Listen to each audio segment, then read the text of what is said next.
Hi all and welcome to the Truth, Honour and Integrity Show. It's now July the 14th.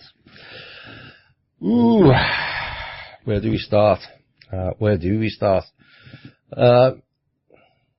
Lots going on. Far too much negative.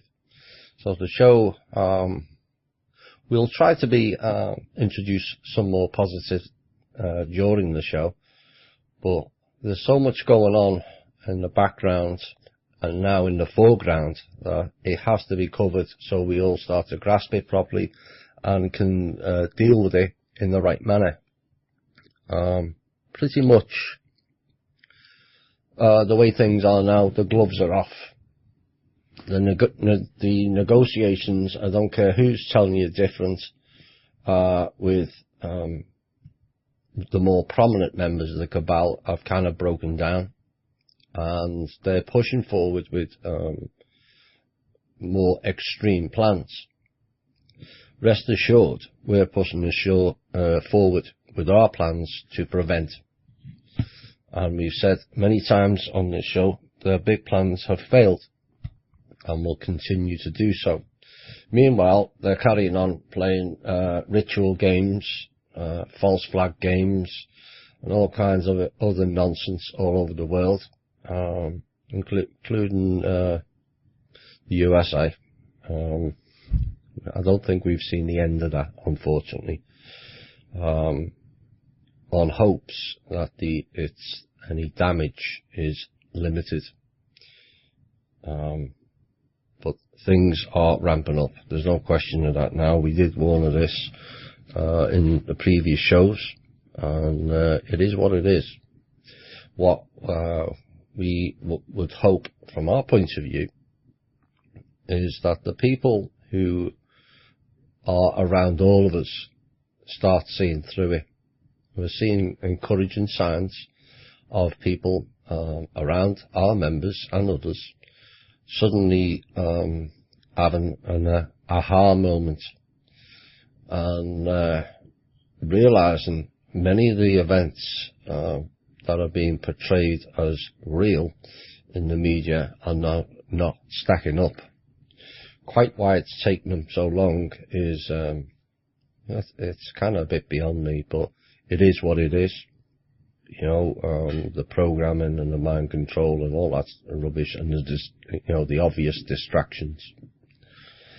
So that in itself is encouraging. I took the opportunity to watch a show on PBS last night. They put some really good shows out, and perhaps some of our listeners might want to check some of them out.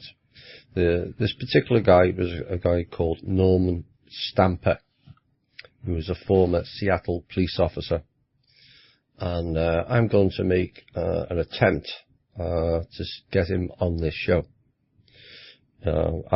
You will all remember me making quite a stark warning to the police going back maybe 12-15 months ago. If they didn't step forward soon and support the people, they will start paying a price, because they're the sacrificial lambs in many respects, and many people will say, well, perhaps they deserve it given some of their behaviour, and I can't disagree with that. You've all seen the videos of the violence, totally unnecessary violence, and abuse of authority and power. Personally, I have a bugbear with that word, that the police are authority, because they're not. They're there to do a job, the same as everybody else. They're not an authority. Serve and protect is not authority. And this is where it's kind of the role of the police officer, an officer being corporate. It used to be policeman or policewoman. When it became officer, that meant they became corporate. They seem to take great delight in putting fear and ridicule verbally abusing, physically abusing, and ending people's lives, all on a whim of their own ego. And this particular cop, he was a cop for 28 years, admitted he did the same. It's the culture. He admitted that there was a prevalent issue within the police force against black people. You know, that kind of swings both ways. I can't say as a youth back in Liverpool, I went into the black area without fear, because everybody did. And so there is elements of that, but there's also, they're there to do a job, not to react in fear and let's shoot the first person that steps out of line or they perceive as being non-compliant, which is another word they often use, non-compliant. Well, we don't want to comply with your thuggery. So this particular guy, I'm going to make an attempt to bring him on the show, because it was refreshing from both sides. He admitted that there was a problem. He's tried hard to correct. He spoke about 18,000, different police forces across the US, and they're all playing by different rules. There's no police standards from one state to the next, or even one county to the next. And so it's it was fairly hard hitting, and he's for those who like to read books, he's got a book out called To Protect and Serve: How to Fix America's Police. My suggestion to the police force, I know there's many good cops, good and bad and everything, but we can't sit back any longer, or you can't sit back any longer with clowns in your midst, sullying your name and your profession. Same applies in the military. Same applies in our so-called government. Same, in Congress, in the House, in the Senate. You can't just keep sitting there and watching the others cause sheer mayhem and madness. There comes a time when you have to grow a set of balls, to be quite honest, and stand up like the 12 cops in New York. They were all minority cops. They stood up and said, we've got a major issue in the NYPD, where the cops, because I've witnessed it, both colours, attacking the black community for the sake of it. It's not just the white cops, it was the minority as well. So if that's on repeat, check out PBS, and I think the guy's name is Tavis Smiley, who was the interviewer to his show, and some good stuff. So that to me was encouraging, that people are now starting to, in the troubled zones, starting to step up and step out and open their mouths, because we can no longer sit back and be quiet and let them ride roughshod over us like they have. I'm going to cover a couple of legislative pieces that came out in the past week, because I think it needs to be highlighted. It raises concerns, and it also raises encouragement in different aspects, or they're using it to cover their own tracks, whichever way you choose to look at it. You can make your own mind up. I'll put some of my thoughts on it. Anyway, this week the House were due to vote on an important bill that begins to rein in the executive branch and takes back Congress's legislative power. Well, that's all very well as long as they use that that's beneficial to the people. It's become quite a story we all know too well, unfortunately. Unelected bureaucrats who have become so powerful they've almost become, in practice, what is known as the fourth branch of government, essentially creating new laws through aggressive rule-making, which is not constitutional, regulations which must be based off of law that Congress, accountable to the people, passes. Mr. Speaker, Ryan said over and over again, the Constitution is clear. Presidents don't write laws. Congress does. I'll repeat that again. Presidents don't write laws. Congress does. Could have fooled me. We'll cover that in the next legislative piece.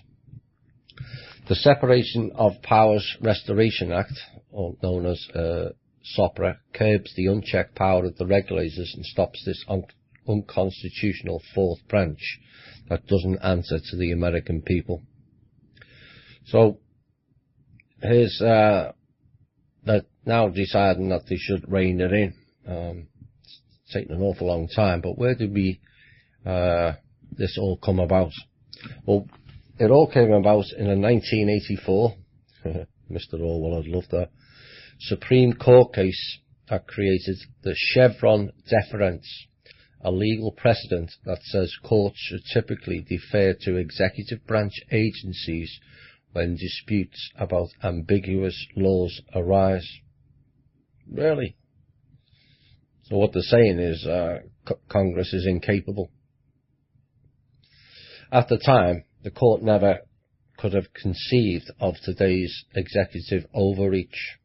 I would beg to differ, especially by this administration. Now, wherever you turn, Obama's agencies are creating new regulations that have literally reshaped this country. Take the Obama administration's Clear Power Plant Rule, which would cripple America's coal industry. The Obama administration claims that this and others like it are simply interpretations of old laws. That doesn't wash, Mr. Obama. I'm sorry. The good thing is that this is no laughing matter, because these countless regulations have serious and disastrous consequences for our country. But because these bureaucrats hide behind the Chevron deference, it makes them almost impossible to stop. That I disagree with also. Mr. Speaker went on, says, for too long the court has given deference to the executive branch in interpreting laws.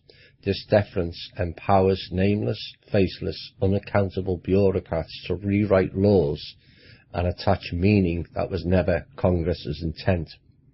With this legislation, we are clamping down on this practice and taking a first step towards restoring power to Congress and, more importantly, to the voters who send us here. It's time to dismantle the fourth branch of government, the Separation of Powers Restoration Act, an important part of our Better Way plan to restore the Constitution, repeal the Chevron deference, revoking this dangerous precedent of giving unelected bureaucrats in Washington the benefit of the doubt. They have certainly lost that privilege. So, if that all comes to pass, it's kind of encouraging in many aspects that things within our so-called government and people within are now a bit pissed off with the way things are going and are hoping to make changes. Whether they come up against the stone wall we all know of the cabal members is another matter, but at least they're trying to push something on. This could be a first step towards recreating the US government. It could be. Depends on how things pan out. So the second part of the legislation, which is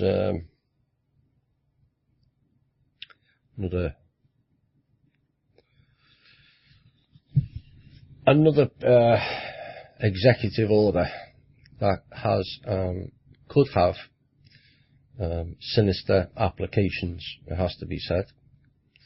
And this executive order was issued on July the 1st, and I'll just read the whole report, just 3 sections of it.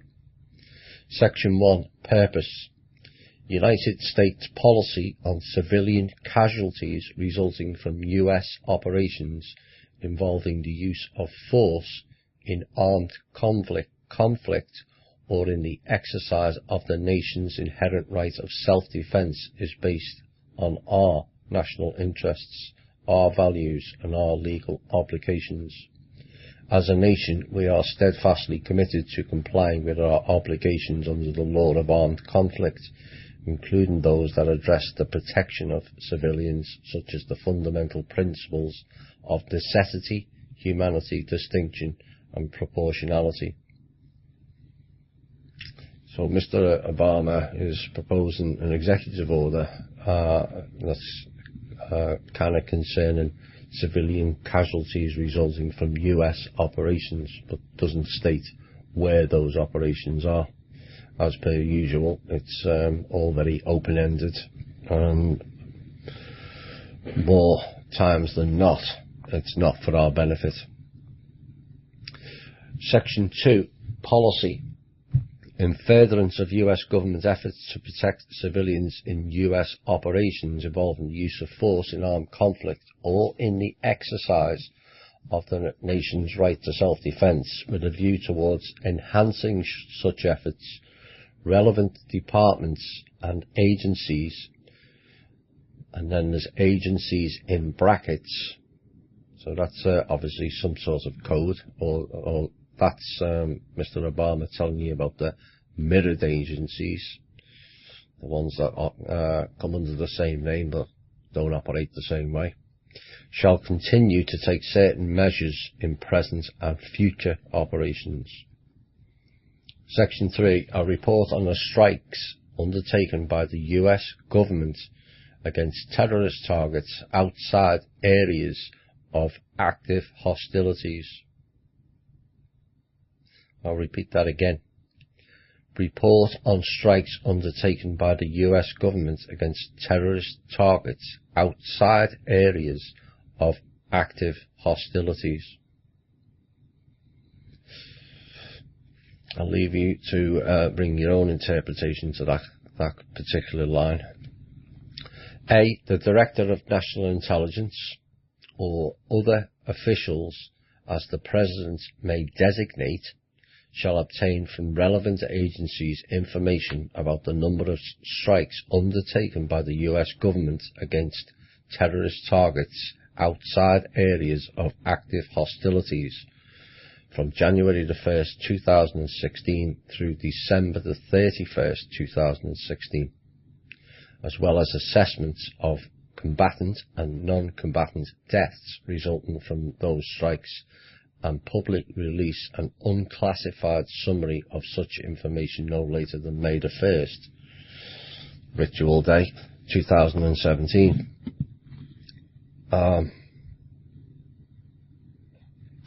Why has he now decided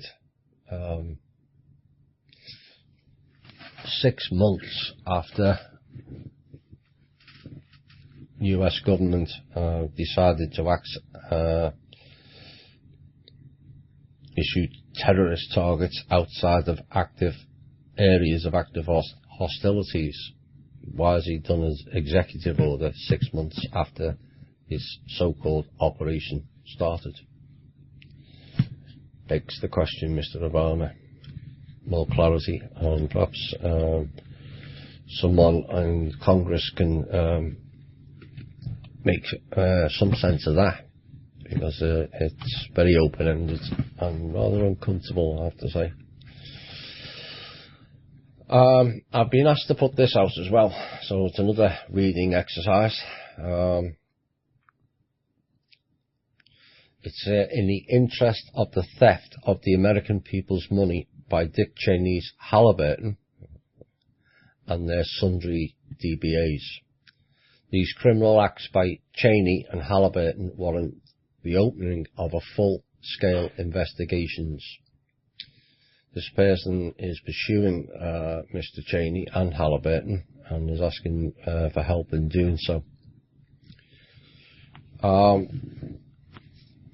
This person is writing to what Halliburton did with the funding for rebuilding the southeast of Katrina.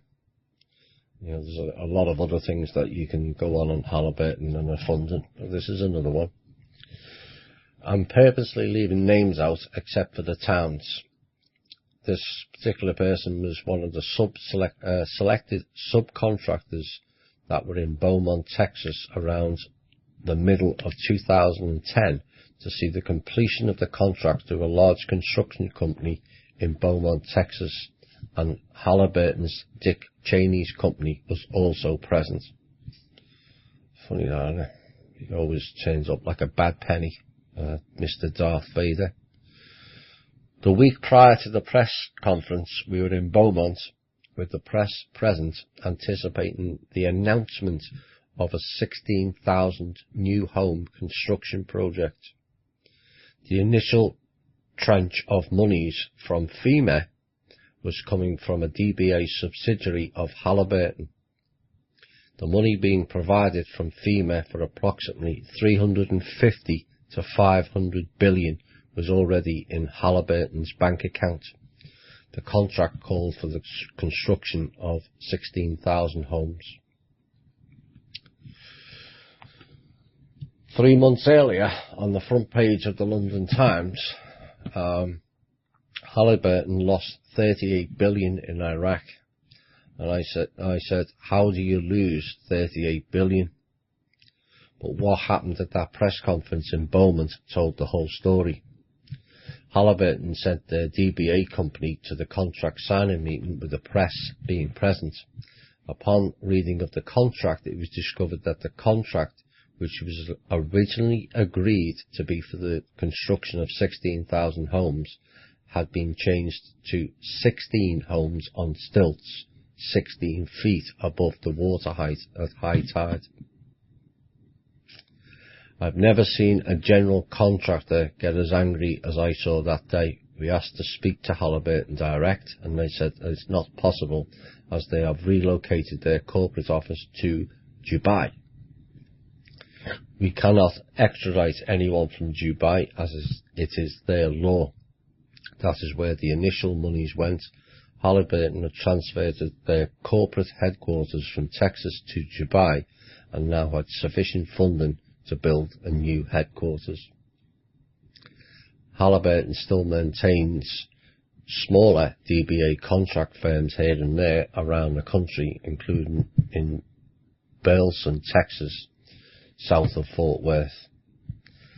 And this person's asked to put it out and send it far and wide.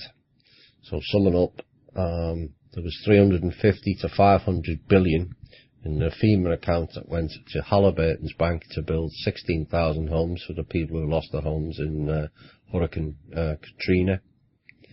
And Mr. Cheney and his gang of crooks hopscotch with it to Dubai and changed the 16,000 homes to 16 homes.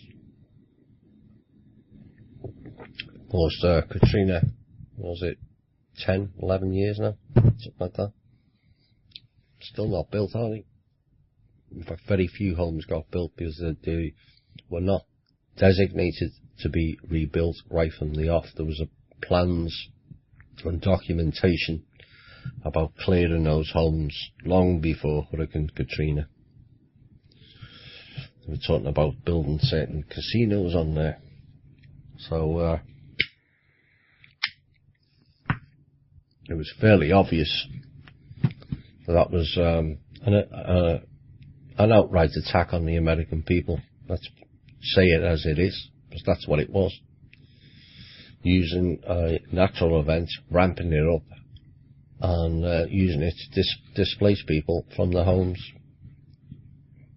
It's been going on a long time.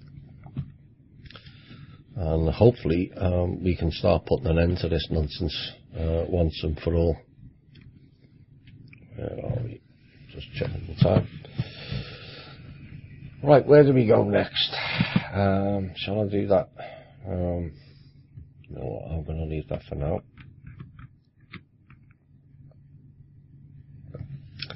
Another guy has come forward who was born in Honolulu, Hawaii, and it's about Pearl Harbor, and he's released certain information that his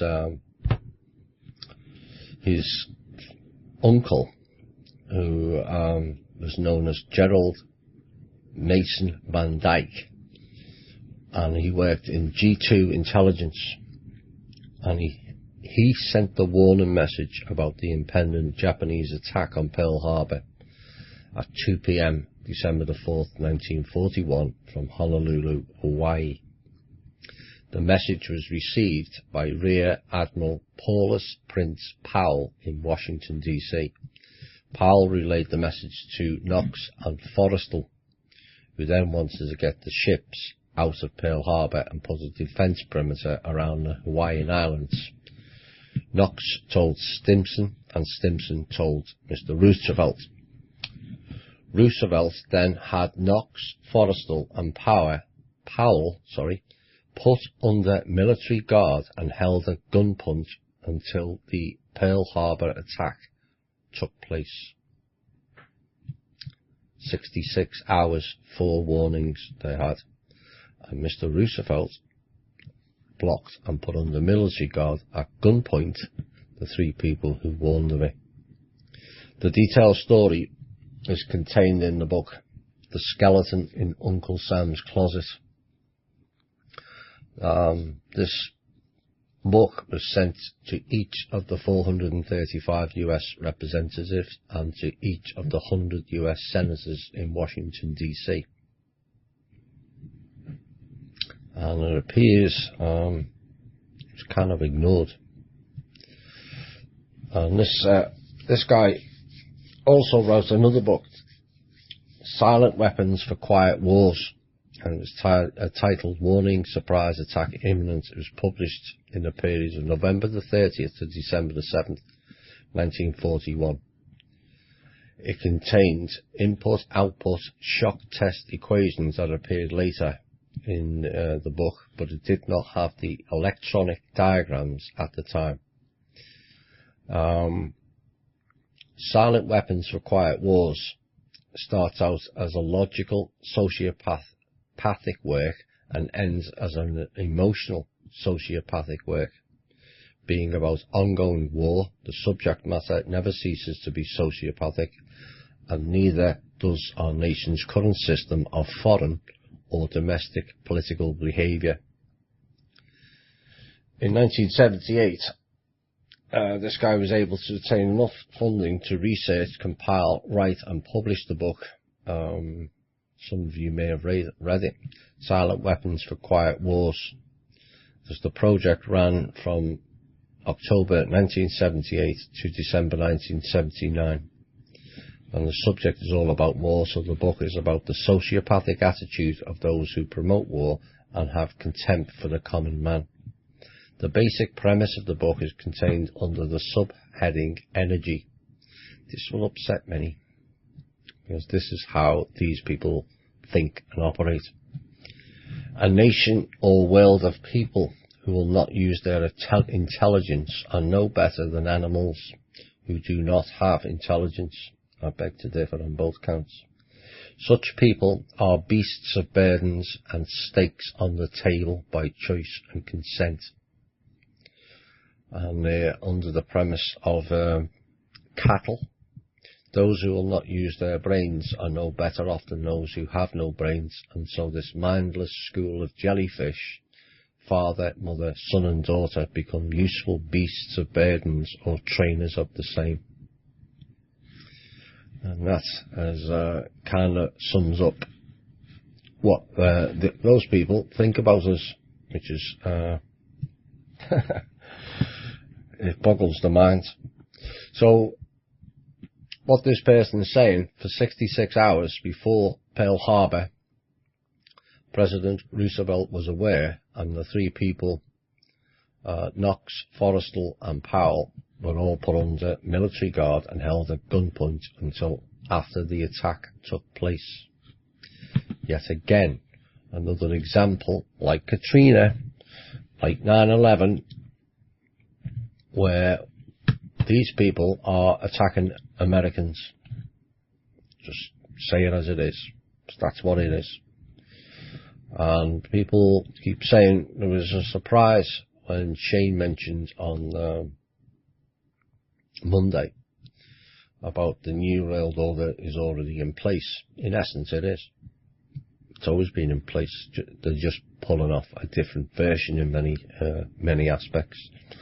But the actual premise of it is already in place. Yes, they haven't got their one world religion and they haven't got their one world currency. But the policies are all new world order. Each and every last one of them.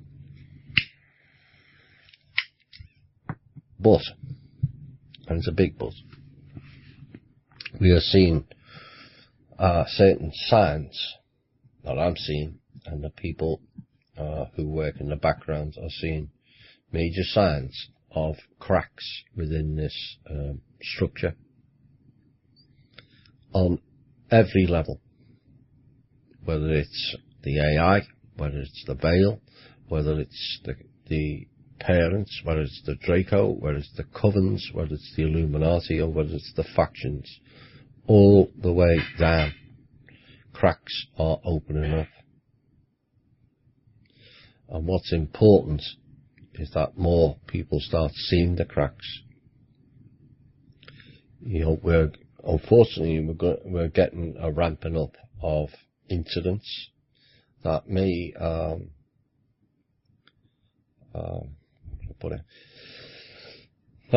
disturb many. It may make people feel it's all pointless and we've got no way out and I can't do nothing, and disempowering is probably the best word to use, or the word I was looking for. Disempowering, but it's not. We are free to create our own reality, free to create our own world the way we see fit. All it takes is the people to realise so. We keep saying this on the shows. I'm going to be covering, possibly in the final hour tonight. Again, it'll be a reading piece, but I need people to start grasping some of these concepts that's actually based in reality and not the illusion. Because most of what we're seeing is an illusion. Shane intimated towards it on Monday. We may cover, or he may cover more in his podcasts to do with that. But the illusion to us all is real. The suffering and the struggling goes on. The incidents and the abuse goes on. The criminality marches on what appears unopposed. I know differently. You know, the reason these events have ramped up is to throw us off our path. Too many have stepped off their shepherding path, where they all follow the hive mind, follow what we tell you, and listen and repeat, listen and repeat. Too many have decided, no, you can stick your listening and stick your repeating. We're following our own path. Your path is not the right one. It takes a brave person to do that, because it makes you rather isolated within sometimes your family, but certainly within your community and of people that you have, be it at work or your social friends. So what we're also seeing, and then this next piece, is another sign of the cracks, in my opinion, that's appearing. We're seeing some of the actors and actresses and the musicians, groups and individuals suddenly coming out with alternative media style of thought. This will increase, as I understand it, as they break free of their programming. Once sufficient have broken free of their programming, it would be beneficial to those people to all come forward en masse. Maybe we can have a big event, anti-programming, where the media would have to cover it if there was sufficient stars, in inverted commas, headlining it. So this guy is from a band called Killswitch Engage, and he's the front man, Jesse Leach, and he's decided to step out and make this comment. Mourning the current state of the world and this country, Leach takes exception to the notion that the problem lies among average people, and instead blames complex distraction tactics to further divide us by those at the very top. Absolutely. Knowing full well the insurmountable ridicule and abuse I may receive from this post by those polarized in one direction or the other, I cannot stay silent anymore. I realize my thoughts, concerns and observations may mean nothing to you. If that is the case, simply stop reading. For those reading on, thank you, and back to your regular unscheduled program of social media to resume in a minute or two. I can't just take a side or allow a hashtag to define my grief. We all have our ways to mourn with respect. I have been contemplating and mourning the current state of the world and this country for days now. I still find it hard to find the words, but I wouldn't be able to look myself in the mirror tomorrow if I didn't attempt to formulate my thoughts and speak my mind and heart. I mourn the murder of any human. The fact that we as people use death as a political platform or an agenda is despicable. The denying of deep-rooted inequality is also equally despicable. How can we foster progress and actual equality when no one is willing to listen to each other? We must be willing to be considerate and walk in one another's shoes to find understanding. I don't see much of that, sadly, just division and disregard for one another. What a sad, troubled and shockingly ignorant state of affairs we are caught in these days. The division between us as people grows daily due to tragic events paired alongside calculated disinformation and false flag or wagging the dog. Look up these terms if you're not familiar, and then examine certain current events that change over time. There is much outside of our history books and news reports to learn from. These days we are swallowing blindly what they feed us. Instead of uniting to stand against a common enemy, the ones in power that manipulate justice and care not for the common people, instead we are divided against each other. While we bicker and fight over hashtags and who's killing who, the clandestine dismantling of this country and the world economy continues unchecked. Racism, among many other warped and conditioned hateful thinking, is alive and well, people. It is being arrogantly displayed by many on both sides of the current issue, yet we are distracted by social status, fantasy games, and vanity glued to our phones like zombies. We swallow manufactured media as clickbait conspiracies to occupy our minds. We have been warned for decades about these times, from literature to movies and songs.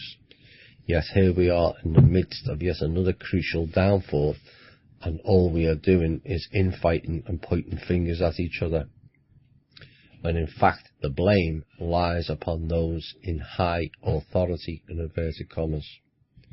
Those very few at the top who oversee the passing and amending of laws the controlling of wealth and the distribution of power are the devisers and dictators of the system.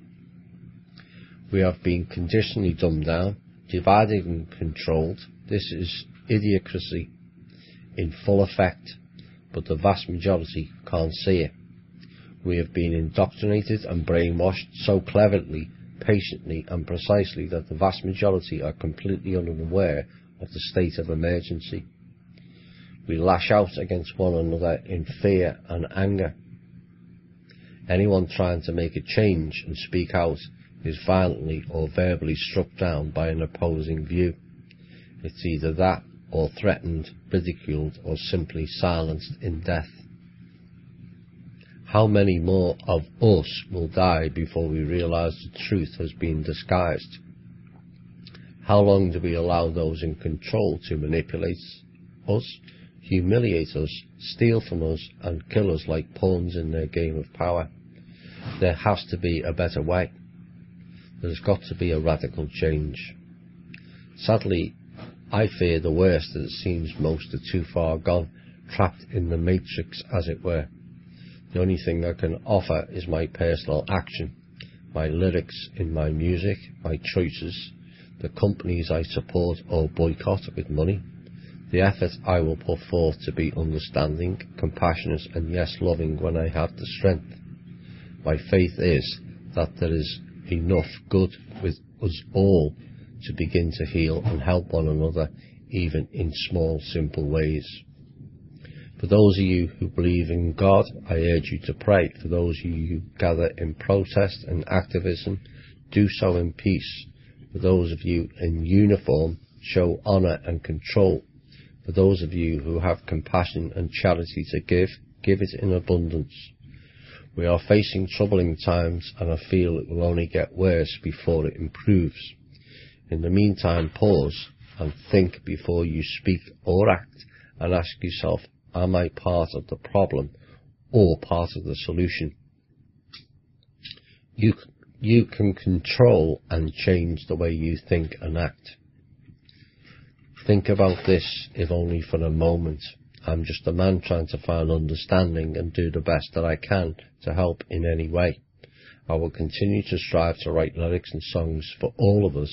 I will strive to be an instrument of light and hope in this world of darkness, albeit a flawed, sarcastic head case of an instrument, but it's all I have and all I can offer at present. I'm heartbroken for us all, but I won't give up on trying to make this world a better place. One little tiny effort after another. Be good to one another with respect and sincerity, peace, love, wisdom, strength and light to all. Here, I say. That person has a rather good understanding of what's playing out. I don't know what brought him to that. There's always one of them moments, like we said before, an aha moment. There's that many now. It's kind of unforgivable for many of the people who sit back, like this letter said, and ignore what is going on, because you can't keep thinking it's not going to happen to me. Check the show. It's on here. It's not happened to me. I'm all right. I've got plenty of money. I've got a good job. Or I've got this and I've got that. At the end of the day, it's like the old saying, they came for the Christians and no one bothered, and the last one was they came for the Jews. They came for the Unionists was another one. And then they came for me. And there was no one left, because I had ignored what had happened to everybody else. There's lots of issues currently ongoing with the black community. Do they help themselves? You can't say they are. There's sufficient people of colour who have been brave enough to stand up and say and admit they have issues.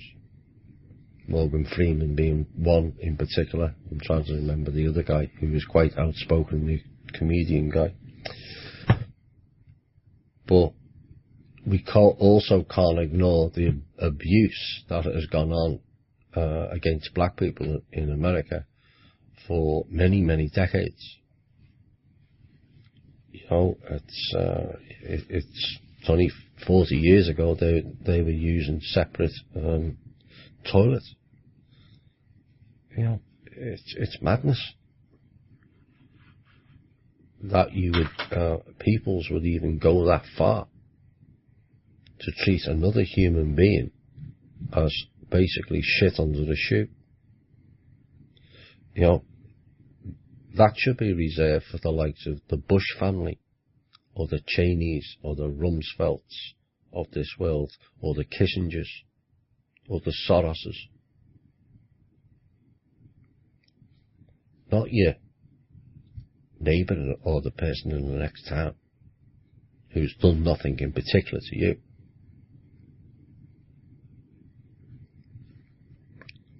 It's time the people of the black community recognise their responsibility, because they have some as well. We all have a responsibility to fix this mess. We will all fix this mess in unity as one. We will not fix this mess divided and conquered. It just won't work. That's what the cabal have done for hundreds, if not thousands of years. Divide and conquer, divide and conquer. Let's create another religion. You know, they did it back in the UK in the 1600s. I've said this before. Protestantism is not a religion. It was a freedom movement initially against the Catholic Church. It's not a religion. It never was. But suddenly it morphed over time. A few wars. Let's take a few people out. Let's rewrite a few books. Let's destroy a load of books. And lo and behold, it is what it always was. But it's not. It's just another method to divide people. Now the problem being, they can set rules of division and sit there 24/7 making these rules of division. But it's only us that applies the rules. If we choose not to be divided and ignore their bullshit, that blacks are doing this and blacks are doing that and Hispanics are doing this and they're doing that, if we ignore it all, they have no leverage between us. I've seen encouraging videos this week of white cops going in the black community and where the protests were and hugging the black people. We all need to do that. The homeless person you pass on the street, give them a hug. That will probably make their day. Even if you can't give them $1 or $5 or even loose change, give them a hug. We're all sure to be. Because we've all been beaten mentally, some physically, for far too long that we've forgotten. Let's not forget. Let's not forget. We're all in it together, and we'll all get out of it together. And we're all still alive, contrary to what the cabal wanted, and we will all still thrive. And so kudos to that particular singer for having the guts to come out. He'll probably lose his record contract, as that's how it works. But it just takes more to realise we don't want their paychecks at the behest of playing their ritual games and all the other bullshit. People's times now. If you're waiting for the new world order, you're going to be too late. It's already there. If you're waiting for some event, we are the event. We always were. And always will be. So, where are we? We're at the top of the hour. It was quite a difficult first hour. Some of it was quite sobering. But like I said, we're not an entertainment show. It's about getting people to think and act differently. You can't keep doing the same and acting the same way. I see many positive things. I'm seeing many people stepping out, helping others. That's the premise of what this group is all about, and what we started in Cosmic Voice. Keep it going, keep shining the light. Right, I'm going to have a quick break, a couple of songs, and then we'll be back with some more information and a few updates on some of the incidents that have took place this week and the past month. Right, let's have a little bit of Elvis. Hi all, and welcome back to the second hour. Riders on a Storm. We are the Riders on the Storm. We're in the midst of a storm. But make no bones about it. They're in a storm also. The people are fighting back. Many in all walks of life. Shortly, there was a post done this week. I'm going to highlight this because one of the methods that the people are fighting back is through the legal route, challenging their orders and rules and regulations, and trying to break down the injustice system. I said that right. It is injustice and it is unjust. We've all seen evidence of that at play with Hitler last week. Just breaks every rule under the book and walks away. Or so she thinks. You ain't seen nothing yet on here. Whether it comes to fruition is always debatable. But if it doesn't, she's in the White House in November, whether people like that idea or not. We've said it for long enough on Cosmic Voice. People, I'll probably leave that to the question. But this is an interview about military veterans that I'm going to play for the next, it's roughly 10 minutes long. I think it's important to document in this show what people are doing to show that the people are fighting back and what they can do. You know, because people often say, I can't do much, and I understand if you've got certain disabilities or you're too old or you're busy trying to exist, make a living to exist. But getting the message out is just as important, and that's what the role of this show is, and the people. So I'm going to play this video because it should be documented. Now, I was going to bring John Darash of National Liberty Alliance on this week. We'll probably leave it till next week and get him to cover some of this particular video, and maybe they can have some input. I am aware some members of the hierarchy of National Liberty Alliance are working with these people. So I'm going to play this now, and then I'll come back with some more intel and some more news.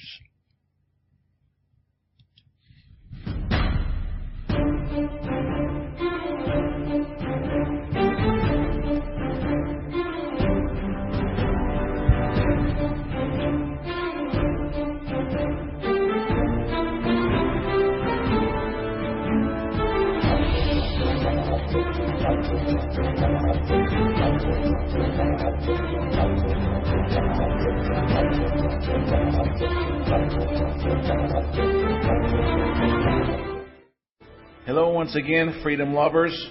This is a special urgent bulletin going out to especially military veterans and all law enforcement in America.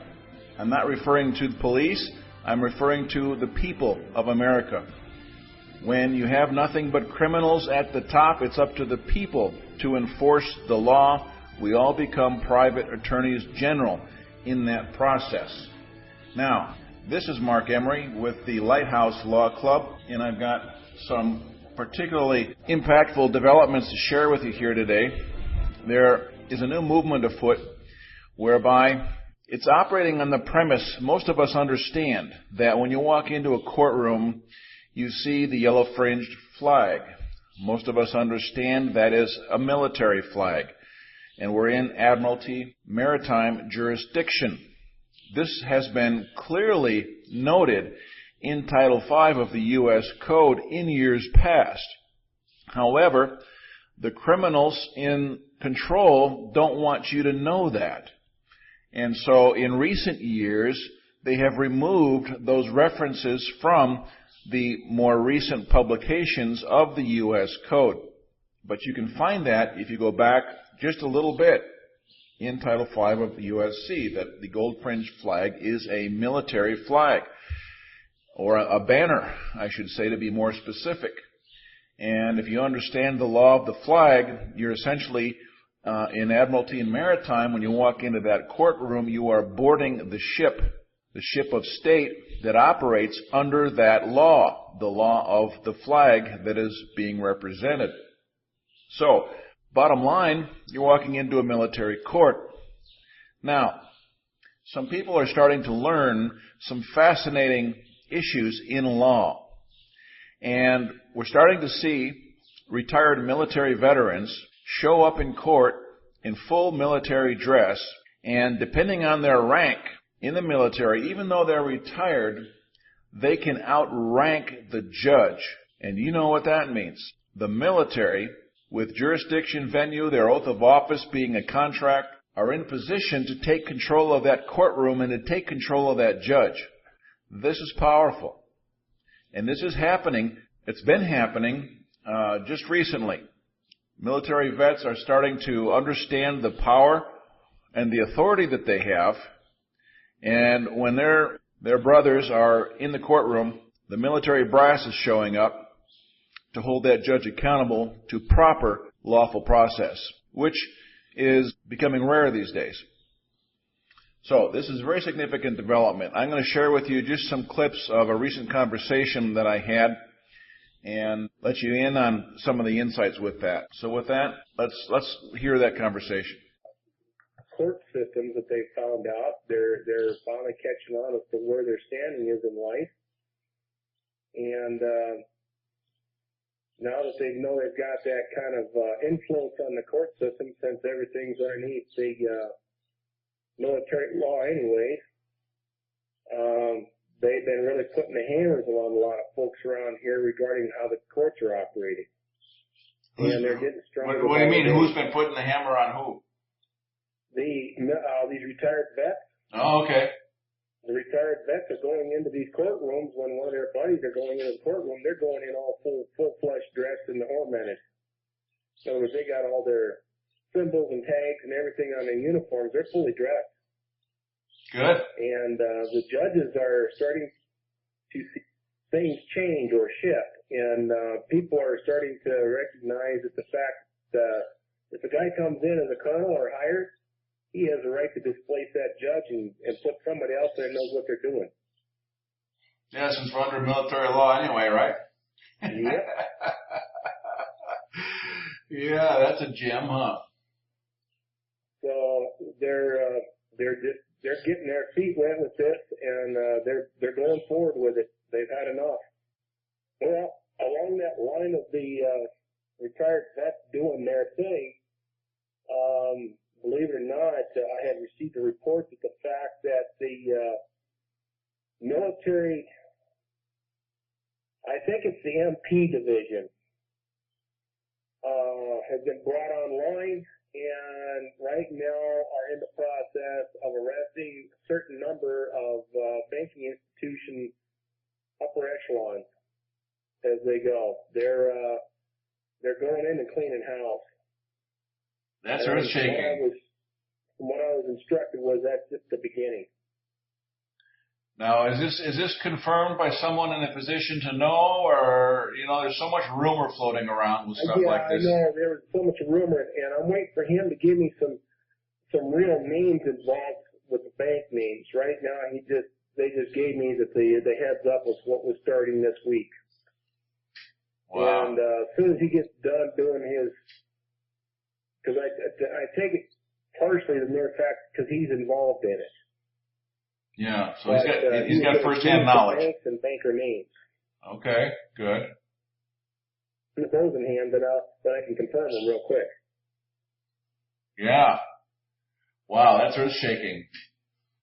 So I'll be waiting for his information within the week or two because he said it's a month due, but he's going to try to let me know in a couple of weeks of where things are standing.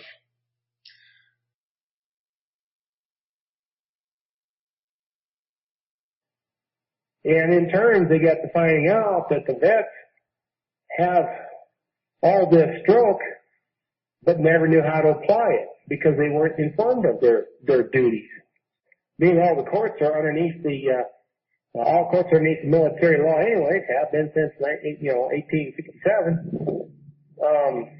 Says Lincoln's there 1863, whichever it is, can't remember which one it is, but it's never been out from underneath it. Yeah. And since that is the case, what happens is if they come in there and they got guys that are full dress uniforms that are up, and I'm not sure what rank where it comes into. I'm not where the big wheel comes into play, but I'm thinking something like I'm not sure if it's a major or if you have to be a colonel. Okay. And but they come in full dress. I mean, with the stars, spangled banners, insignias on themselves, and everything that they ever had. They outrank the judge and everybody in there. Yeah, and so the question is, what kind of training do they get, or can we provide, or can we help marshal, and then what can they do in a practical way to stop the shenanigans? The chaos? Yeah. Well, that's one thing they have to do is they have to get a hold of provost marshal, because the provost marshal is supposed to be handling it. Your provost marshal is in a position of standing. Now, there is also something else that's come to the table, I found out. The postmaster general is also the other one who's a top-ranking officer. Yeah, we're working with that in a couple of ways. There's a sequence to the founding of that, and if the postmaster general does not want to step up and take care of it, there is provisions made in the system where you yourself can be in such a manner, because that's on the civilian side. Okay, so those are just a few of the insights that I wanted to share with you today. This issue has been thoroughly researched and brought forward in a couple of manuals that have been developed by none other than Mr. Hartford Van Dyke himself, who has been a pioneer in commercial law, in understanding critical issues whereby we can understand what's going on in the world around us, in law, in commerce, and so many issues that affect our daily lives. And Hartford has been a true pioneer and ever so gracious with his time in sharing that and trying to get the word out. As a law club, it's our mission to digest this information, to process it, to put it into proper application.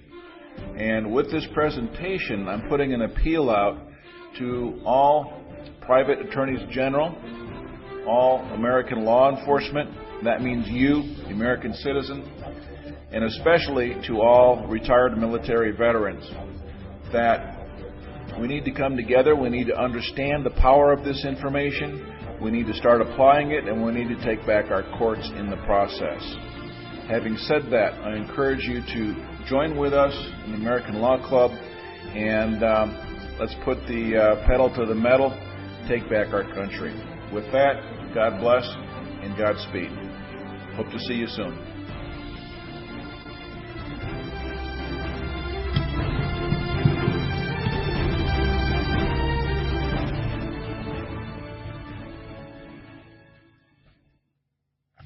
Well, I hope you all enjoyed that. It's a bit different from the normal shows, but I thought it was important enough to put in and document on our show. You know, it's another example of people saying enough is enough, and we're going to take back control of our country, not theirs. And I'm glad they mentioned about the flag. It's a pity. But again, it's old habits die hard. The Star-Spangled Banner is also a military flag. You know, most Americans won't like that idea, but it tells you in the song. It's all about war and militaristic items. You know, the gold fringe is one thing, and this is why I said on a previous show that Drake didn't particularly like the comment, but we have to start looking at things for its true meaning and not in a misty haze of patriotism, because that patriotism has got America and its people where we are today, which is downtrodden, trampled all over, abused, etc., etc., etc. You know, our name muddied around the world by goose-stepping troops in bases all over the world that are not there for our security or our protecting our freedoms. They're there to protect the certain few and collect land and resources for and on their behalf. You know, we have to get over that as American people. It's difficult for me, I wasn't born here, to put that across, but it has to be said. We can't keep hiding or masking behind the lies that's being perpetrated on us through all our lives. So I'm glad he mentioned the flag, because the flag is a symbol of their reign over us, not the other way round. The country, you know, we've documented before, we have no country, we have a corporation. You know, everything's United States. Where's the America gone? Well, they've just cast it aside because we're useless eaters, and we're going to take over corporate control. Well, it's about time when the people took back their country. JFK made a famous statement, ask not what your country can do for you. I'm going to change the second line. Ask not what you can do for your country, ask what you can do for the people contained within it, all of them. Countries don't matter. It doesn't matter whether we all live in America, or we all live in China, or we all live in Russia, or we all live in the United Kingdom. It's about the people. 100%. It's the people that create the wealth. It's the people that have value. Nothing else has any value. It's only what the people create with it through their hard labour. And we've forgotten that, and we give it all away through ignorance and distractions and the mind control. So there is excuses, not excuse for everything, but there is excuses for it. But we can't continue to play their game. Now, as a preface to that last piece, the guy that was referenced at the end, Hartford Van Dyke, it was his father's uncle that told Roosevelt about the Pearl Harbor attack. That's the reference between the two pieces. Right, so good luck to those people. Maybe we can get John and I think the guy's name is Mark Emery onto the show, and we can generate a larger group.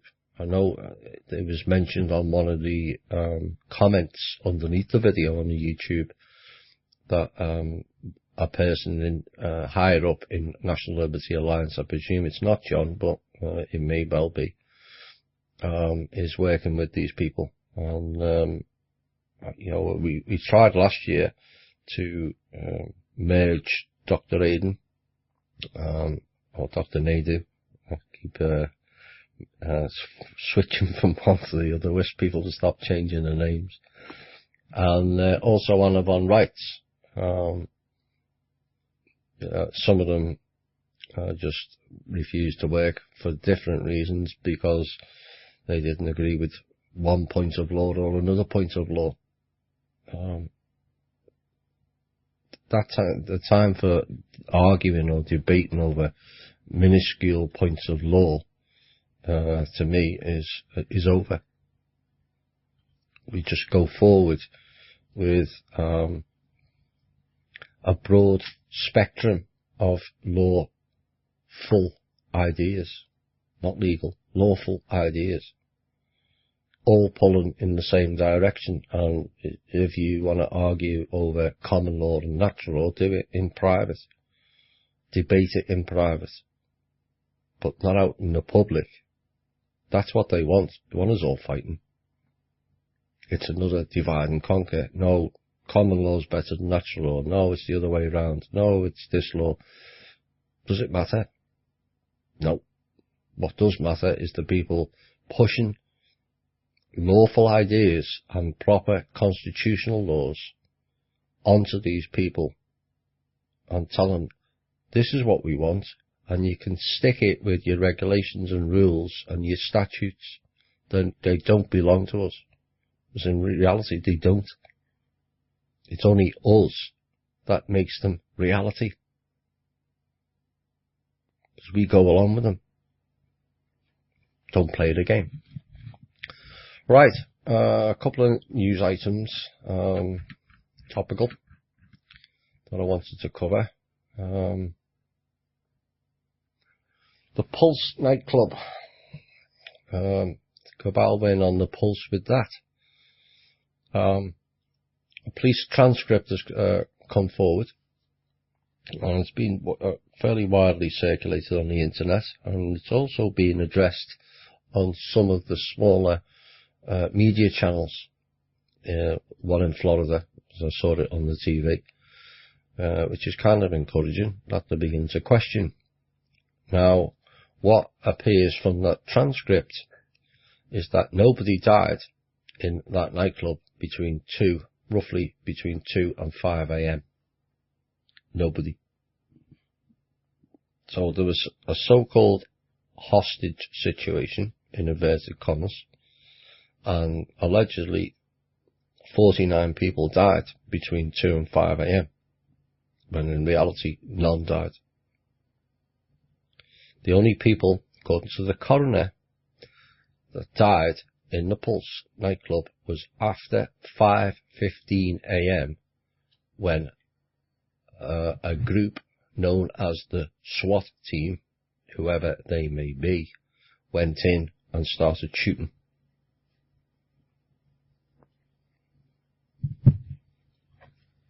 So nobody died between 2 and 5.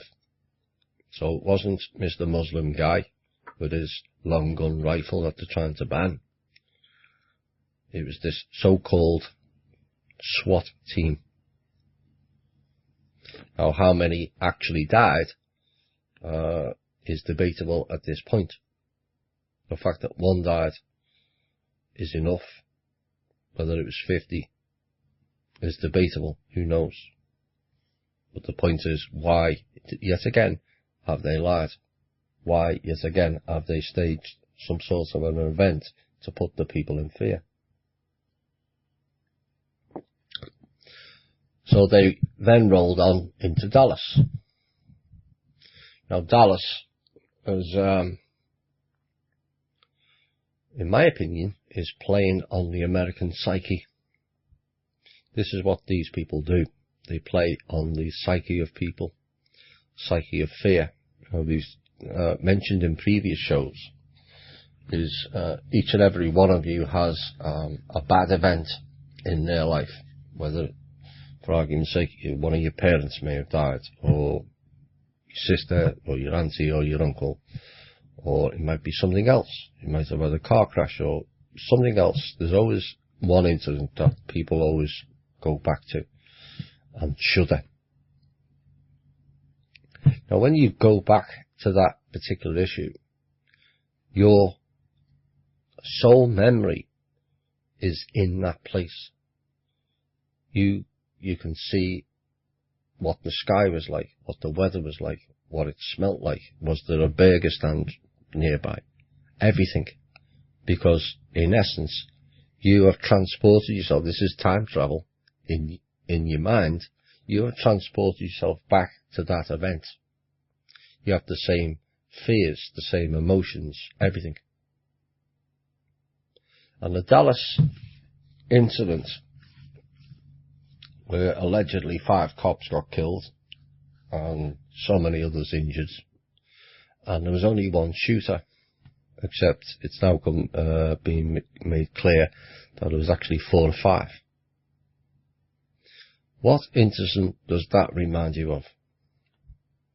Yes, the JFK one. The upset that brought to the nation, as I understand it, whether they were Democrat or Republican, he was a popular person. They're playing the same psyche game again on the people. One shooter, lone gunman, when actually it was more. Now, it's also come to light that there were 5 people who apparently were arrested and were released due to higher orders. 3 of them were Department of Homeland Security. I'll repeat that again. 5 people were apparently arrested and released due to higher orders to release them, and 3 of those were Department of Homeland Security. They were under investigation for the shootings. Now some of us will remember the reports. It may have been fear porn, may not have been, about the Department of Homeland Security ordering something like 2 million or 2 billion rounds of point hollow bullets. And people say, why would they need them?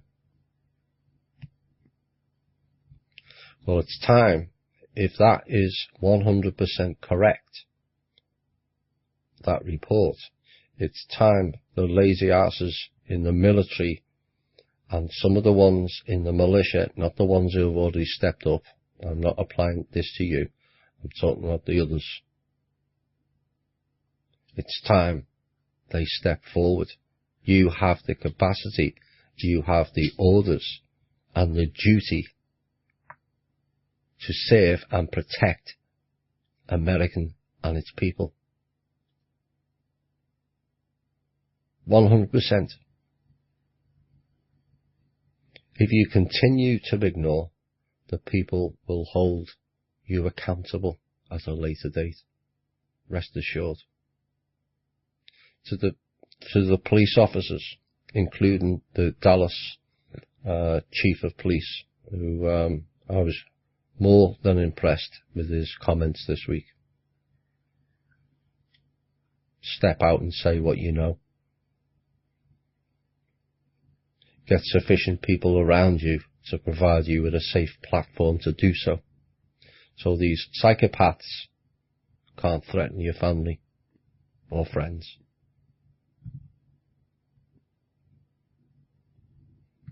Military, stop pushing pens.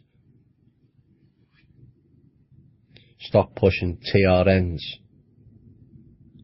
RVs, bogus RVs, trying to do deals with rogue Chinese, and start looking after the people you are under obligation to protect and serve.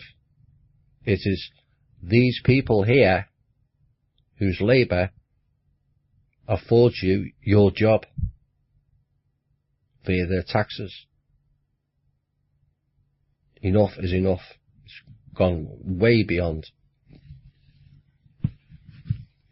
One of the members complained about negotiations going on too long, and I understand that. But negotiations were required given how far apart both sides were. If we can bring them to the table and convince a number of them to step down and then come to our side of the table, the negotiations have been fruitful if they last 1 month or 12 months. If it means that the people of America and other peoples around the world don't get bludgeoned to death, then the negotiations are the way forward, always. Largely it's been a massive success, those negotiations, as I understand. Largely. You're still going to be dealing with psychopaths who maybe some of them aren't even human, dictate the narrative. But we'll have our day with them people and beings, rest assured. And here's another one. Thanks to Mark Lacasse for sending me this. Hitlery. Now, while everyone was focusing on the emails, which is quite clearly a distraction, because there's a bigger expose going on to do with foundation fraud. And certain elements, and I would suggest this is FBI 2, the mirror group, not FBI 1, because numbers in FBI 1 were trying to indict her. And 57 said they would resign and cause merry hell if she didn't get indicted over the emails. You know, it's not that long she got away with Benghazi. What does it matter? 4 people died. Really, Hitlery. Anyway, they have the evidence that the Clinton Foundation is the biggest charity fraud in history, and the FBI and Comey are covering it all up. It's time to contact all state attorney generals and secretary of states and tell them you are holding them accountable if legal action is not taken against the illegal Clinton Foundation. They can be sued in every single state.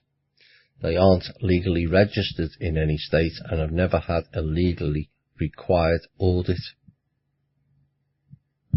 Interesting. It's funny how the People's Club has to jump through all kinds of hoops and they walk straight through them.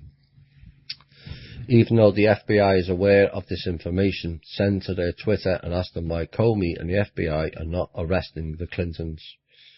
Comey is now exposed as a cover-up guy for the Bush-Clinton syndicate. Don't let him or Clinton get away with any of this. Well, they're not, because there's people in certain positions who are going to push this a lot further. And hopefully, before November. If not, she can still be removed, I'm told. And you may want to take account who her second or vice president is, because the likelihood is that particular person will become president within 12 months. Right, where are we going to next?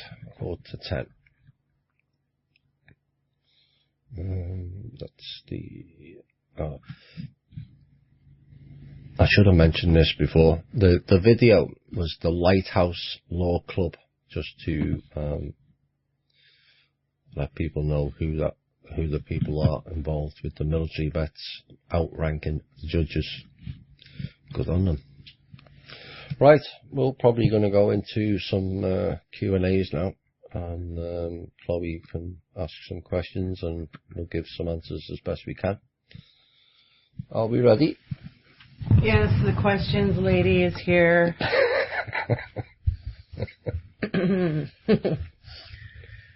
Okay, question from Ginger. So is Shane saying that something has to play out no matter what? Are there no other options? Yes, he is. Basically, we part touched on it in the show to do with the loop, and Chloe can chime in on this as well. Basically, we've been in 13,000 year loops. This is the 6th time we've been in it, and I'm of the belief that the loop has been cut, and this will be the end of the repeat. You often hear people saying history repeats itself. Well, if it's on a loop and replaying, it will. And this is what the type of technology they have, where I'm probably going to do another show because I'm probably going to run out of time, and I've probably done enough reading on this show, where I'm going to cover some of the real science, not the total bullshittery that we're fed in school, in books, and in universities, because none of it really applies to here. None of it. So Shane is under the belief that the movie, in essence, has to play out, and we will survive and prosper at the end of the movie. I would like to think we don't have to play their movie out. I'd like to think we can stand up and refuse to participate in their movie. So there are other options, but the encouraging thing is the loop will not be repeated. No, and there's a difference too. I've spent probably a few more hours talking to Shane, and he's very precise in the way that he words things for a reason.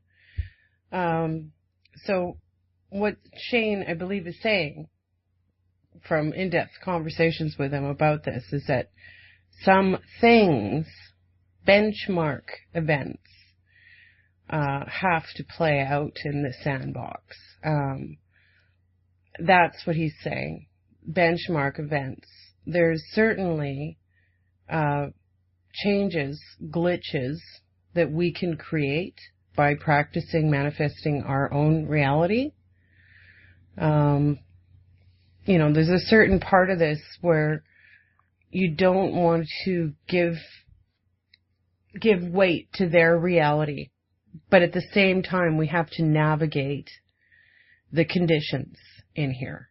So how can I put it's so hard to put to words my perspective or my attitude right now. It seems to be several attitudes simultaneously. Frustration, anger, hitting a wall, and then also conversely, laughing my friggin' head off, and floating above it. And that's when I see those moments when I've got a chance to create a glitch. They seem to be small things, but the baseline of what Shane and myself and Tommy and I think a lot of you all feel is that when we get up to the cut in the loop, all of this is going to be learnings under our belt, but and we're going to move forward with not making these same mistakes again, not giving away our power again. But it's dicey while we're in here. So I know if for the first time hearing what Shane was saying, it does sound quite dark, but it is and it isn't. It is wrong what AI did. It is wrong what Draco did. It is wrong what other ET races did. But it's also wrong what we did by going along with what they were presenting. We are much more stronger and more creative and willful than any of those other beings or AI, and we will get out of this and thrive. So there is other options. Find them, rise above it, but definitely still pay attention. You want to do evasive maneuvers. Yeah. So it has to play out, but there'll be almost like the break for adverts in the movie on the TV. When certain things take place, those break for adverts, to use the analogy, are when we put the glitch in the next phase. And it's up to, there will be no sequel. That's the main thing. There's going to be no sequel. There will be what's been termed by a few people close to me as the director's cut. Now it's us, we the people, that are the director. Which way are we going to go? Are we going to continue to hand over our power and our collective responsibility to others? Or are we going to stand up like an adult species and dictate how we choose to live our life? These are what's been done on the soul level, but it will also play out in the physical level.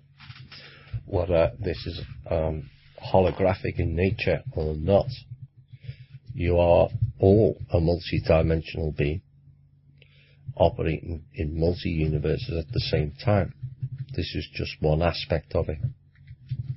It's an unpleasant one, but we will come through it. So there are other options. You are the other option.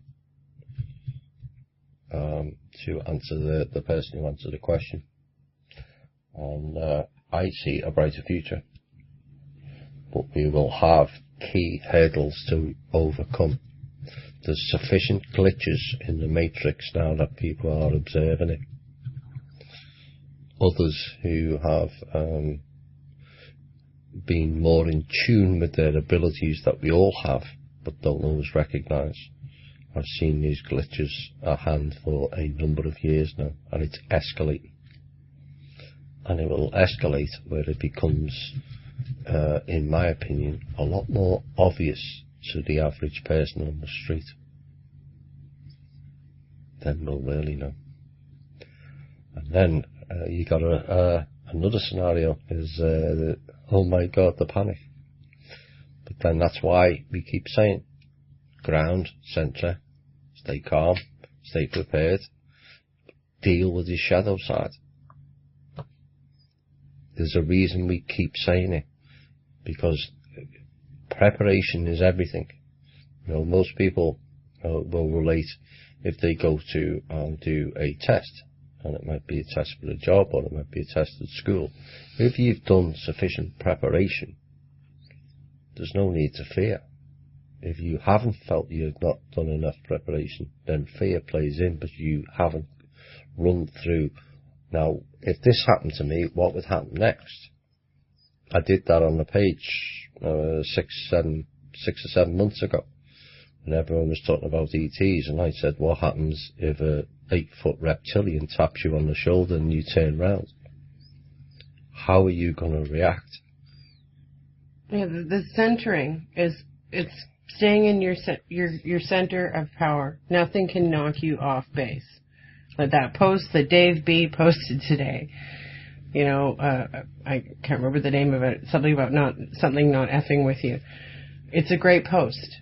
You center so that you tuck in your aura. You align all your energy bodies. Because if you've got shadow parts of you that are stuck at 6, stuck at 12, you've got a huge octopus tendril of attention energy going to that you at 6 or 12. And that part that's stuck at that unfaced fear, or unfaced trauma, unhealed trauma, isn't going to let you center very well. So you have to resolve your shadow stuff so that you can center and be present. Observe all that's going on in the AI sandbox. Observe all that's going on in the real, in you, because feelings are real. Our love for each other is real. How it feels in here is real. Yep. But if you take this to what they do on a collective level, all these false flags, all these BS stories, NASA finding fake planets that look just like Star Trek episodes, it's all to scatter us and not have us centered. And it works. And message to all the men who listen to this show.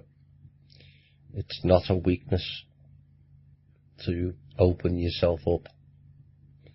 There's often spoken about the mental abuse women go through.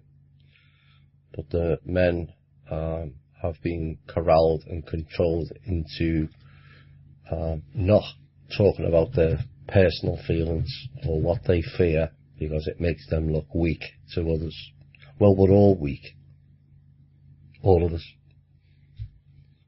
And it's encouraging one or two of you, I won't mention names, have now started to open up to their feelings. We have the same amount of feelings and emotions as the female attribute. Don't let programming block you by doing that. It's not a weakness, it's actually a strength. Like the Cabal, everything's backwards, everything's upside down. Just reverse it. If you reverse most things, then it makes sense. Right, we'll go on to the next. I have stocked up on food, water, etc. as much as I can, and I would really like to know how long we should be stocked up for. I've heard for a week to a month or longer, and would be good to know how long we need to prepare ourselves to stay out of the madness coming. Shane answered this question on the page because she did it in a post as well. So what's your feeling on it? Well, it was kind of covered a lot on Cosmic Voice, and Drake says, a week or 2 weeks. TM. Straight now, 2 weeks. Then it went to 3 weeks. My advice would be stock up on what you can afford. Don't go overboard like some of the preppers, because the reality is, let's play a quick scenario before we have a music break. If the worst comes to the worst and we end up with the same situation in Venezuela, where there's no food or there's no goods on the shelves, and suddenly you've got 100 million Americans with guns on the streets desperate for food. The ones who have said, I'm alright, I've prepared, how are they going to cope with a whole community full of people banging on the door demanding food? Yeah, Shane actually brought this up. It's going to be difficult, Yeah. So if you can afford to have excess supplies, always do it, because that in essence is a better investment than putting money in banks. Because if food keeps going up the way it does, it's going up more than 1%, which is the interest rate, or half of 1%, the interest rate in a bank, then you're actually, by stocking up, you're investing. because you're actually saving money. You're buying goods at a lower cost, and if you can buy bulk, you can buy them at a lower again. Yeah, and that's it. I personally wouldn't go overboard, but it's always nice to have an insurance, but really don't go overboard. No, and the main point is humanity has always survived by being adaptable, and this is what Shane said, and I do agree with him on that. So that means backpacks that are ready to go, small first aid kit, long johns, raincoat, good shoes that you can hike in. You know, obviously that's not going to be the first thing you're going to do is run out the door and go to try to find the Sasquatch to go hide with. But, you know, when it's time to leave the house, you should be ready, right? And it shouldn't be so late that the roads are all whatever. And I'm not trying to manifest any of this, but I'm just trying to say a couple of examples that I remember reading in Shane's response to this. It's about adaptability. This is the main thing that's made humans survive past, birth cataclysms, nuclear wars, poisoning, etc. Yeah, we're all still here. We're all still here, and we're all still fighting. Yep. Right. We're in the house of truth, honor, and integrity, and we'll go into the house of the rising sun. Bye for now. Hi all, and welcome back to the final hour. That last song there said it all. Now that my life is so prearranged, it's time for a cool change. Do we want our lives prearranged? Absolutely not. So it's time to think and act differently. And that's the message of one of the memes of THI, is that we have to start thinking and acting differently. We can't continue on the old narrative and the old path set out and prearranged by them. Update for you. The fire in the Eiffel Tower is now out and no one's been injured. And unfortunately, although I'm struggling with the depth of numbers that one truck could cause, apparently there's been an attack in Nice in Nice in France, and the death toll we are being reported now is 80. I'm not too sure how one truck can allegedly kill 80 people and injure so many, but I haven't got the full details on that. But very, very sad. And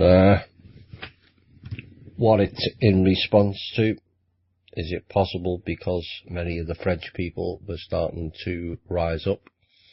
I've said in previous shows, I wish us Brits had the balls of the French people, because if things that aren't right in France, they march out en masse and shut motorways down, or interstates as we call them here. Just block all trade off. That hurts them more than anything. And the French people have always done that, and they were rising up again.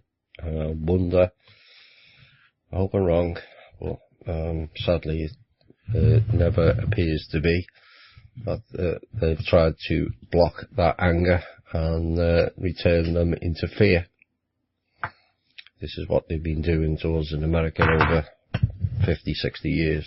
Fear this, fear that. So 80 people sadly have died, or being reported as died, with a truck driving into a celebration day in France. And very sad. I don't know, reported that. The other thing I would like to send condolences to the family of Philandro Castile, who was buried today. That's the black person in Minnesota that was gunned down at a traffic stop.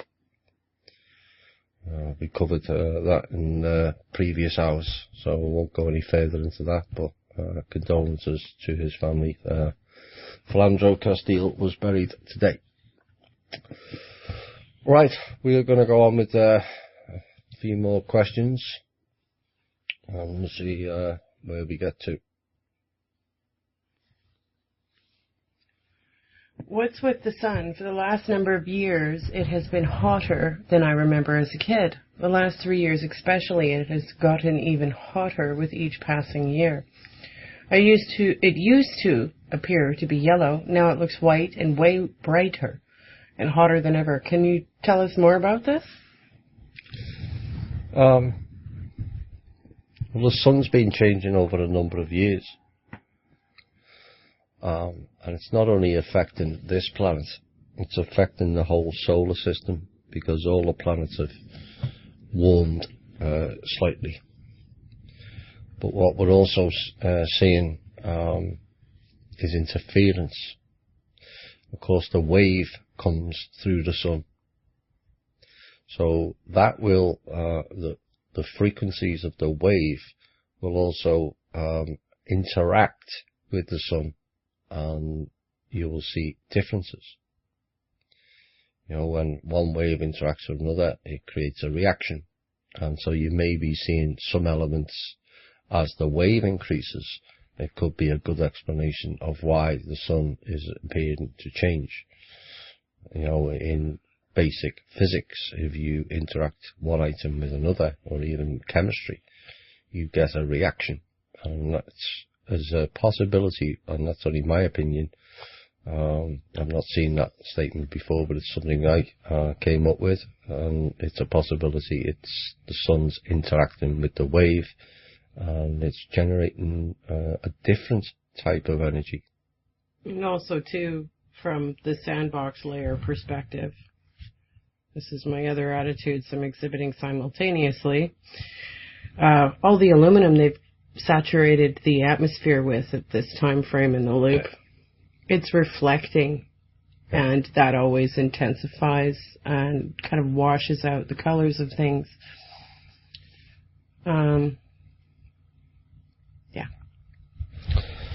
The other thing that was kind of covered, someone posted an article, and I thought I'd chime in on that and make a comment which is relevant to this.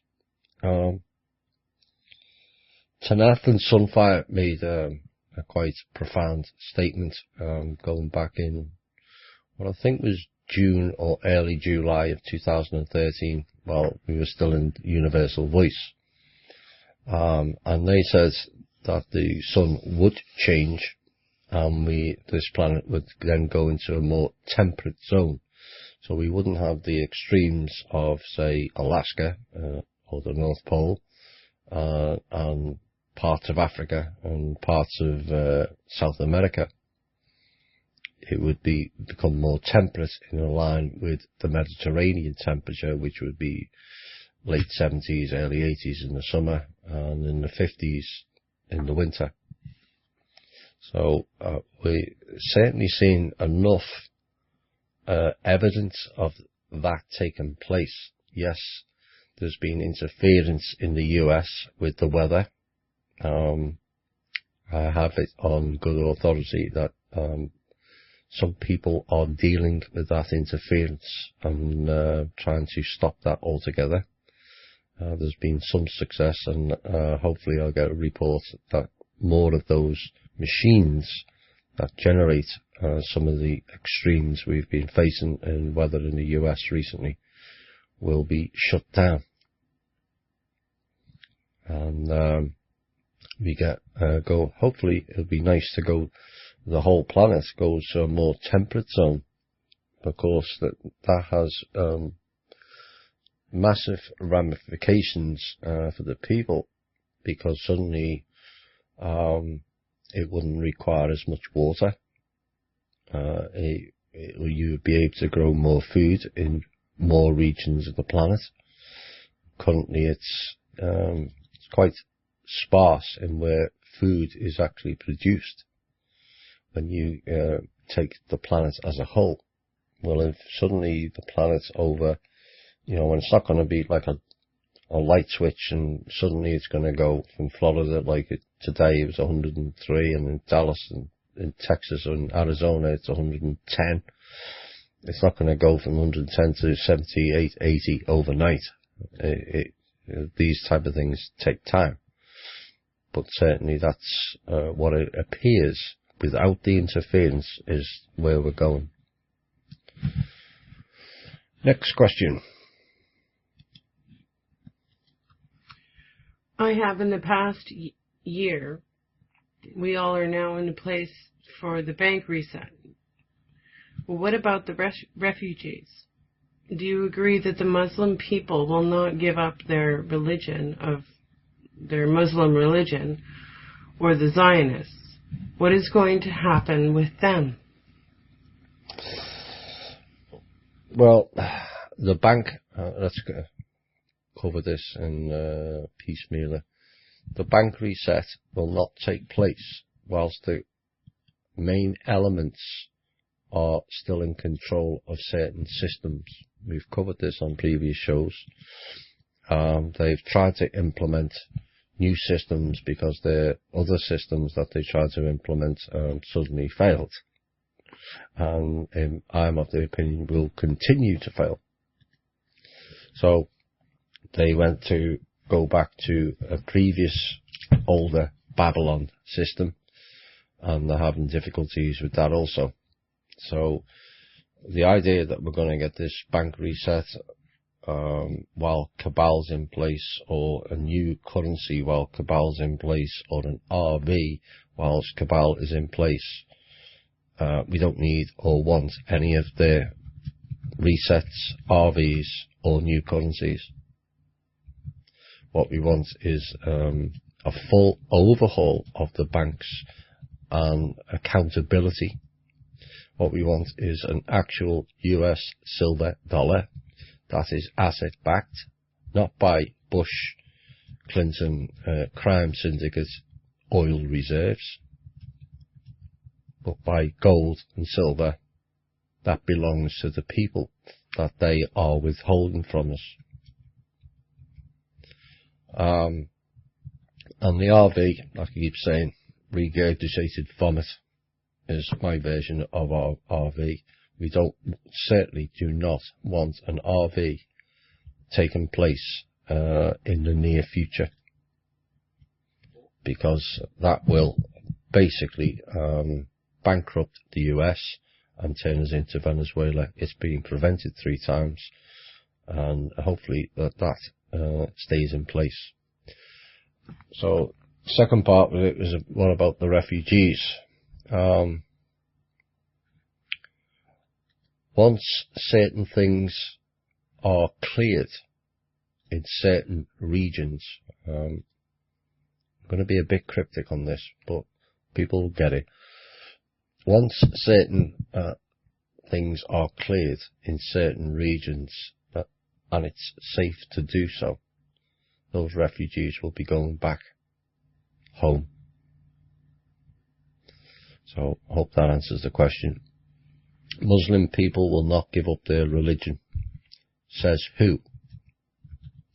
This is where you have to be careful of knowing what another group of people will think or will do if you haven't walked in their shoes.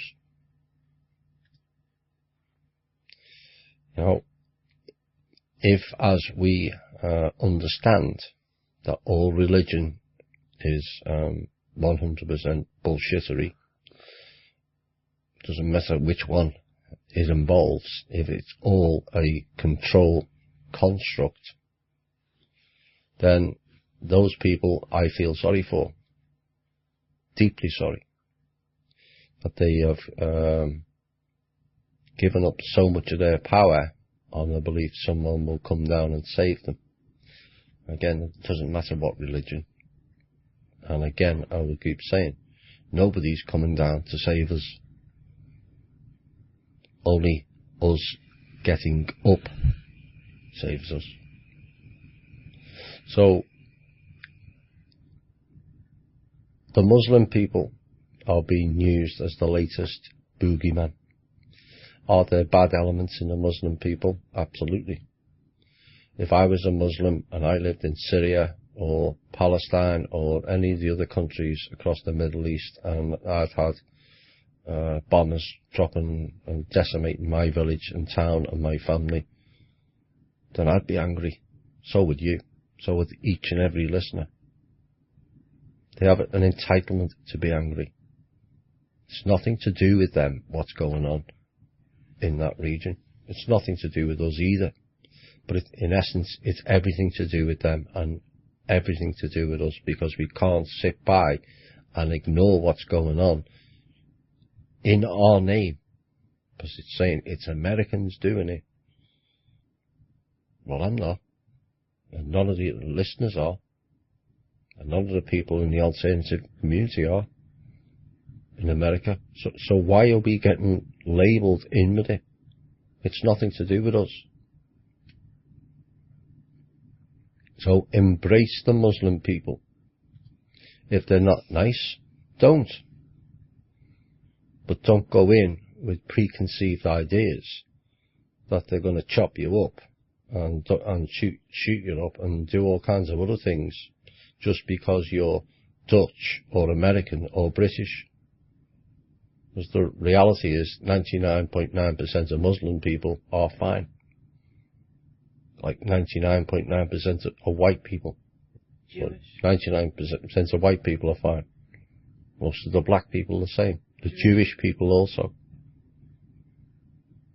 Palestinian people. We've all been played. All of us. Zionist is a different ballgame. Because technically that's worse than religion, in my opinion. The Zionists have a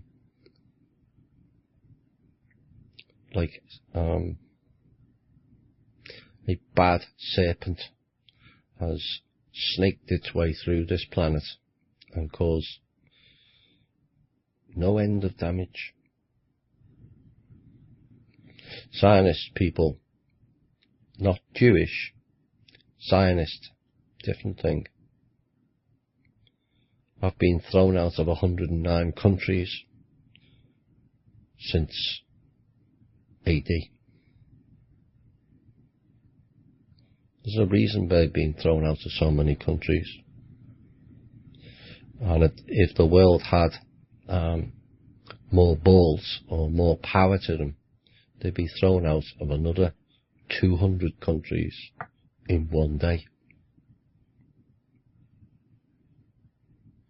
So I hope that answers your question. I've heard talk on THI lately about negatives trying to sabotage the wave. Will they succeed or fail? They failed. Not will fail. They failed. It was reported last summer that the issue to do with the moon matrix and the Saturn matrix, which was redirecting some of the waves, plus the mirror technology that they have around the planet. Some may describe it as the hologram. Some may describe it as the veil. But my understanding is in the summer, August, September, the moon was hit first and Saturn just after. In the November, there was a major incident that sent shockwaves around the planet where the cabal are prevalent, because some of the large glitch in the matrix removed certain elements of it that couldn't be returned or fixed, and it sent an almighty jolt right through the cabal corridors. This is probably why we're seeing them in panic and throwing out all kinds of events to distract, because the truth is growing. as the song I played earlier, Elvis Presley, his truth is marching on. Our truth is marching on, whether they like it or they don't. And they're going to keep throwing these events, whether staged or real, to distract. Don't allow it. Just don't allow it.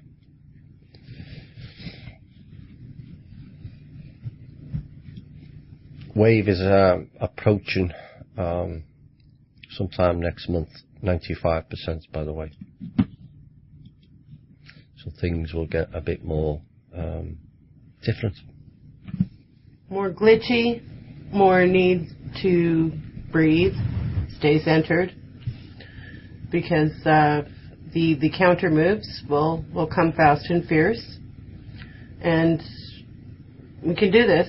You just gotta breathe and stay centered, not let anything knock us off balance, and still at the same time pay attention, but not give it energy. This is my various attitudes I exhibit now. Okay. How is the food replicator a benefit to humanity? Farming is a natural occupation. Many people who cannot find other jobs can at least grow food. A robot food replicator would put all these poor people out of work. Good question and good statements.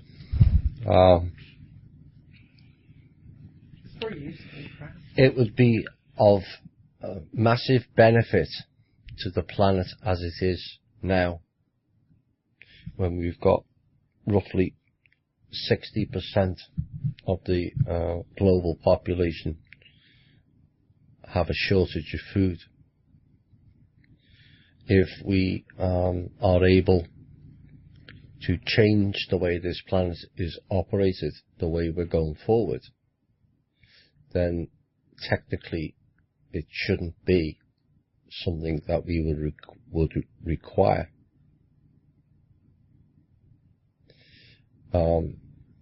Farming, as you said, is a natural occupation. And although I'm not personally of the gardening type, maybe I'm not old enough yet. I think you get to a certain age and then people decide to do gardening. So I haven't reached that age yet, and maybe I won't. But the benefits of gardening is it's creative. You're going into your natural state as a creator. And it also brings you a closer relationship with the planetary being. And that's often overlooked. So, as it stands now, if we were suddenly handed them out, it's of little use to the Western world, largely. Although it's getting worrying, the amount of people who are struggling. But I'm thinking more of some of the less denser countries, where the people of India, where they're struggling for food, the people of China, they've got too many, probably too many people in the one region. You know, you've got whole vast tracts of land in Africa that are unoccupied. They could be farmed, not mined for more bloody minerals to increase the haves' wealth. They could be housed, so we're not all corralled into dense cities. But then, whilst they're still in place, they'll corral us into the cities because it's easy to control people.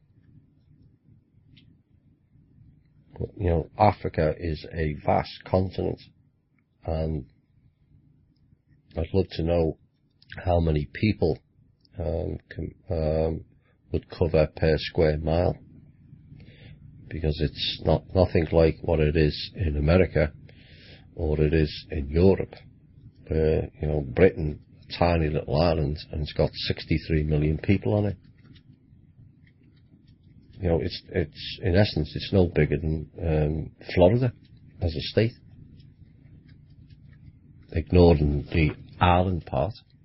But the UK is pretty much similar in size to Florida, and yet it's got 4 times, nearly 5 times the amount of people. So, yes, it's a good point, and the job market, if we get, or when we get, the changes will change anyway. Because I think Drake said there'd been a report where 80% of government jobs can be withdrawn. Well, that's a large number of people to then find other jobs. But then, do we all have to work? Maybe we can go back to a system whereby only one parent worked, whether that's the man or the woman. It's not that many generations ago where you could fund a family of 4, 5 or 6 on one job. Now you can't fund 2 people with 2 jobs. That's deflation of our lifestyle. That's one of the biggest crimes you can do to people. And it's gone largely unchecked and unnoticed. But then there'll be other jobs that are more beneficial. Maybe people who are interested in gardening for say, there's vast tracts of land that would look better being tidied up. People are interested in trees and plants, and there's areas of scrubland that could be improved and turned into national parks, which creates great jobs. There's so many ideas. There's lots of people who would like to spend all day being an artist, which is of value to other people. But unless you're in the higher element, you're not getting paid to do that job, largely.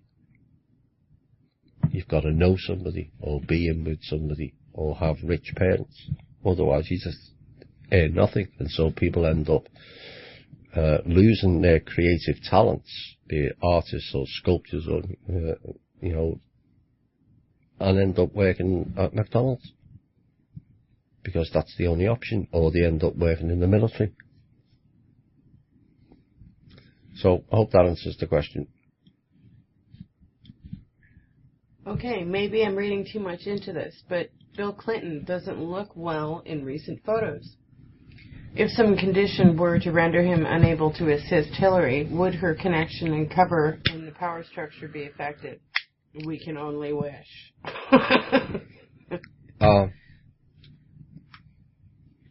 Rumour has it Mr. Clinton will not last this year out. I've been told. We'll see. He has got a terminal illness, is what I was told, and he's unlikely to see the year out. Would it render him unable to assist Hillary? I don't think he's particularly assisted her anyway. I think she's one on her own. And seems to have a lot of pull with a lot of people and a lot of organisations.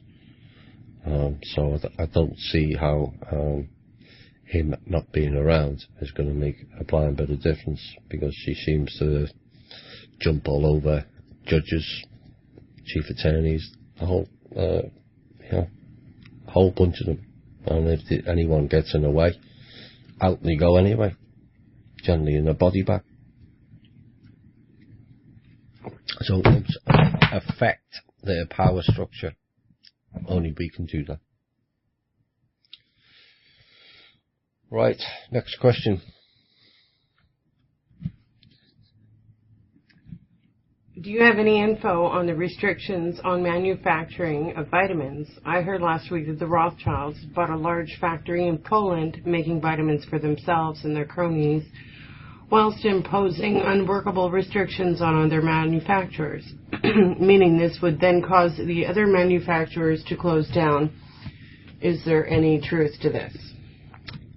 Yes, there is. It's been going on for a long time already. It's been going on a number of years, where they've been blocking the production and the release of vitamins, and that's the way they operate. You know, a lot of the vitamins now that you get in the corporate pharmacies are not what they say they are. All these B this and E that and D this and all that. Most of them are placebos or worse. So you have to go and find someone who operates outside of their system to get real vitamins. Of course, many realise, but most will realise and listen to this show, you can get lots of vitamins just by sitting in the sun 10, 15, 20 minutes a day. Wipes out an awful lot. The vitamin D. Chloe may know more about vitamins than I do, but yes, they are doing that, and yes, they have built factories for themselves.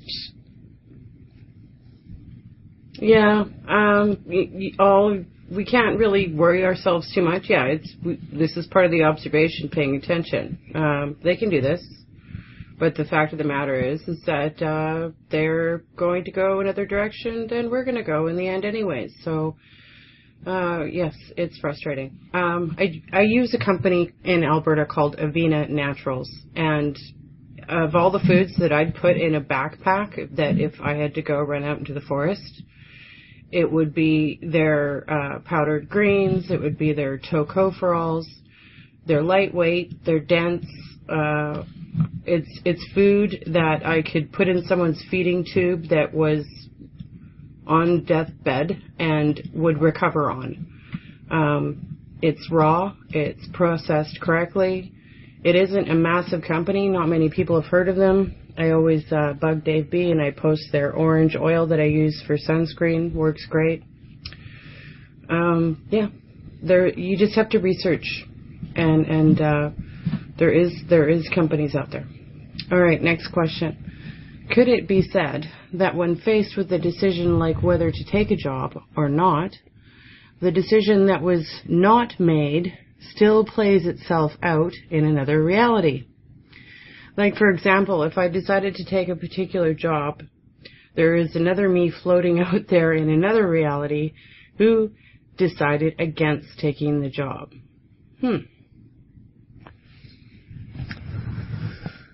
Everything is possible. Multiple realities, multiple decisions. And what plays out in one doesn't necessarily play out in another reality. Those of you familiar with astral stuff and lucid dreaming, many of you will have experienced flying in them dream times. Well, you can't fly here, can you? So that's your reality, and this is where I said last week, what is real and what isn't. Do we really know what's real? The reality is, no, we don't. I was going to cover a scientific paper that's come forward that's of immense proportions, that covers some of this, of how, in essence, basically you have to, said earlier, tear up everything that we know as science here, because none of it makes sense. And it doesn't make sense because it's not real. People will have a hard time, and I did at first, and then I was shown certain documents and listened to certain people, and it kind of makes more sense. So at the end of the day, it's still real for what's taking place here and now. You still suffer pain if you get hit with a hammer or a 2x4. So you have to deal with what you face on a minute-by-minute basis. But then use your creative other aspects of yourself to manifest a different reality. It's that manifesting, once it's done on a collective consciousness, that changes reality as we think we know it. And it's the focus that's important. It's in the present, here and now. The reason why we have a hard time manifesting isn't just because of the AI sandbox we're in. We're not in the natural creation entirely. That's why it's not been, as our various teachers have soul remembered it. But to be focused, you know, I've had quantum moments where I've been aware of another me someplace else, and it scattered me. It put me off balance for days. You want to stay focused in this present here and now to make the right choice for you in this here and now. I know what you're talking about, being aware of another you floating around out there, but if you're putting thought and intention energy towards the other you floating around out there that you're remotely aware of, but you're not able to completely focus in on, then just focus in on the you here. Because that's what we're here to do. Okay, Thomas, please. On yesterday's Richie Allen show, Michael Rivero talked about a cabal plan for planned riots on Friday, July 15th in 37, U.S. cities from coast to coast to permit martial law declaration. Can you comment on this, please? Yes, well, we've covered this previous, that they would ramp up certain events and try to create situations that would disorient us, put us in anger, put us in fear. And amongst those protests, there are paid agents. Some of it is being covered on the internet this week about the people from Black Lives Matter. The two particular individuals were named who are agents. Those people need to be removed by the good and honest black people out of harm's way altogether. One particular guy who's named, whose name escapes me at this moment, was actually arrested, in inverted commas, while the incidents went on. In other words, he was kept safe. So the people in the Black Lives Matter need to rout out the agents in their midst, because they're setting you up. And what they're trying to do is set the rest of us up. I said on Cosmic Voice a long time ago, in fact I even mentioned it perhaps on Universal Voice, if there's going to be an uprising in the USA, I think it will come from the black people. I think they've got more reason to be angry than we have, although the white anger is increasing. They've been downtrodden far many decades than we have, and in far worse circumstances. And I think they have the clout and the gall that perhaps many of the white people don't, sadly. I'm hoping that if they do rise up, that we don't, as a race, look down on them as inferior and look at them rioting. I'm hoping we join with them as people and march either on Washington or your local town hall and remove these elements who think that they have a right to be authority over us when they don't. And I'm hoping that the cops, be it white, black, Hispanic, also join in. As rest assured, you're the people that are propping this system up. So you're the people that's going to be in the front line.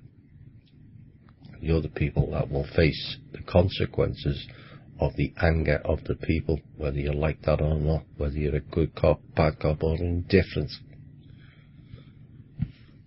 So, yes, we've heard about this. They're trying to create chaos. I would expect something to take place in one or more cities. There is one more bigger event still planned by the cabal. It may be tomorrow. So everyone has to be vigilant. And if chaos breaks out, I'm hoping that many, many people within that protest calms it quickly, so we don't give them an excuse to start firing on us and then having troops marching through our towns and cities under the premise that they're protecting us, because clearly they're not. Right, well, for time, this will probably be the last question, I think. Which one? I find it weird about Bernie Sanders. Why is he now with Hillary? And why is he pushed by the darkies? What is the purpose of this? It may upset some, but the reality is they're all playing their cards for one person. Be it Sanders, be it Trump, be it Cruz, they're all there for Hillary's benefit. It will become a lot more obvious as time goes on. That's who they want. This is who these people work for. And they want Hillary in because that bitch likes war and criminality of the highest order. So that's where don't be surprised at any of them. You know, and there's a lot in the community that like Trump. There's sufficient evidence to suggest he's no different to the others. Till I hear one candidate in particular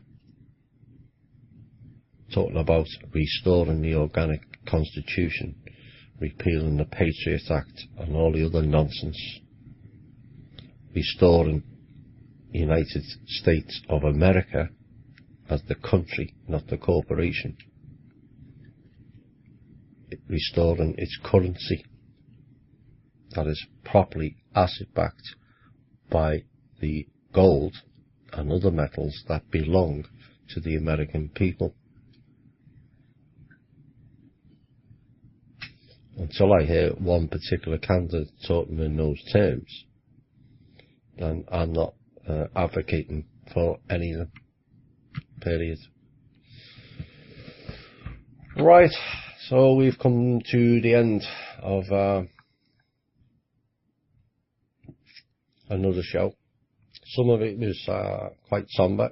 Some of it was, I hope, fair chunks of it was got you thinking different, being different, act different. because we can't carry on being the same. In essence, a battleground is now prepared right before our eyes. And it's not just in America here either. Race wars, inequality war, false flags events past as real. We're poisoned, economically squeezed. We tolerate jackbooted cops and TSA masquerading as airport security, paid agents in the Black Lives Matter, distorting the black people, paid agents on the internet preventing or distorting the truth. We're denied proper health service. We have to tolerate criminal bankers stealing our homes, our land, programming and mind control, an injustice system, corruption at every level of our government, military, and agencies. And why? Why are we, special people, each and every one of us, with creative talents, tolerating all that bullshittery? You know, we are dealing with people who are very limited in their thinking because of their own immorality. Wisdom is not at home in the heads of these people.